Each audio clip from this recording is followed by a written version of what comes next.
possible to do, and that's a lot better than paying $600 to Lancet. So we're hoping that that can go.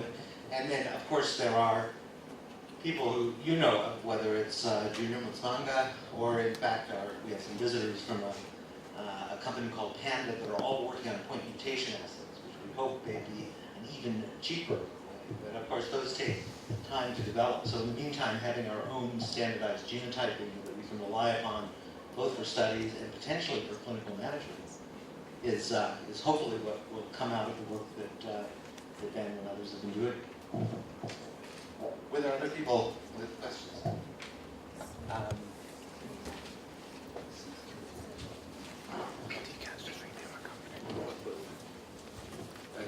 Firstly, I would like to thank all the presenters for the wonderful presentations. My question goes straight to Doreen. Your genotype of nephropathy, genomics of nephropathy, PK, and did not find any effect, right? You could not find any effect of mutation in terms of influencing plasma concentration. Am I right?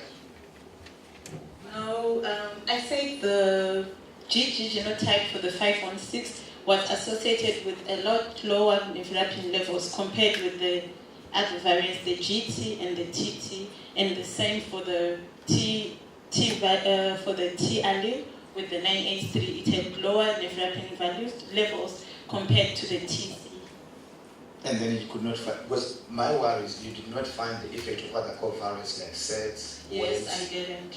of which was the approach different? Because initially there were probably participants in that study which published from the same group where they found that the effect of actually the PK of efavirenz, efavirenz, not environment, is influenced by both weight, Yes. sets, and also some polymorphisms in C2B6. So how could you comment the difference between these two studies? Was the approach different in terms of analysis?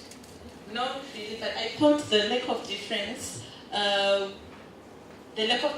on sex and nephropathy levels was due to the fact that we had 89% of our participants were women, so the two groups were not very comparable, so we did not find any significance.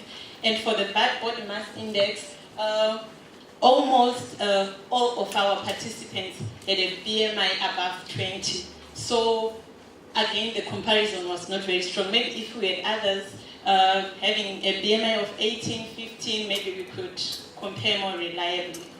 So we failed to find an association. I think it's because of the lack of differences between the population. We're going to encourage the pharmacologists to develop their own, sub-working group, start a committee, begin communicating. But I have to announce that trying to make up for our late, we'll take one last question if there's a burning one out there. So Reggie, or I'm sorry, actually, because you're so far in the back, why don't you let? I have the back already. Oh, okay. Maybe we'll have two last questions. We won't, but make it a quick one. Okay, thank you. Just following on the public health question, of which David you touched a bit on. My question to the whole group, this is very nice, but us from the public health side are now saying how do we use this information, especially now that we'll be moving from the CD4 count to viral load.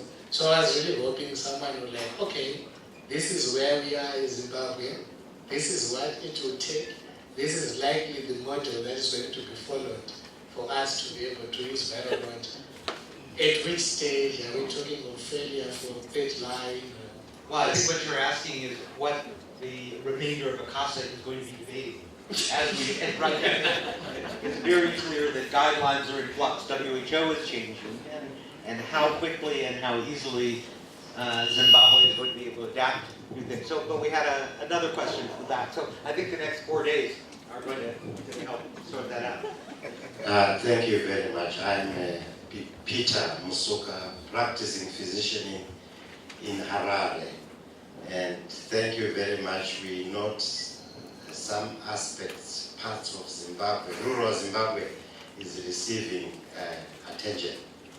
And but my question really was in connection with the deceased members of your study, were there any pre-existing medical conditions? And what is generally their nutritional level? Anemia, malaria. Did you try to find out why, while they were receiving state-of-the-art treatment, they still died? Thank you. Shall I? Well, I think we did, because we were asking the monitoring question, and I can tell you that I met one of the participants who subsequently died, who was a young woman who appeared, half her actual age. She looked almost like it, and this was stunting. And we know that they're very, very complex problems, particularly for the children who are diagnosed late. Even though they're started on art, they have had huge developmental problems. She also happened to have a complex resistance pattern. So I think it's complicated. On the other hand, this was one of 2 deaths that occurred over the course of 2 years in 124 people, which is better than most of the studies that I've been involved with, talking about people starting with low CD4 count. But I think how carefully you can monitor people when in fact they are self-monitoring. There is no physician who visits Namutora, and in order to see a physician, in fact, you have to walk 30 Ks.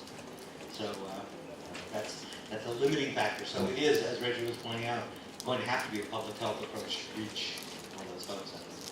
So I want to thank you all very much for your questions, certainly our presenters for their answers, and I hope that discussion continues. So give them all a hand, please. And I'm going to ask Simon if he will now assume the mantle of facilitation, since in fact it is some of his students who are going to be presenting. Okay, thank you very much, Nick, and thank you for the first part. We've arranged for the tea break to be delayed slightly to 11 o'clock, and when it comes, we'll try and have it very quickly for the help us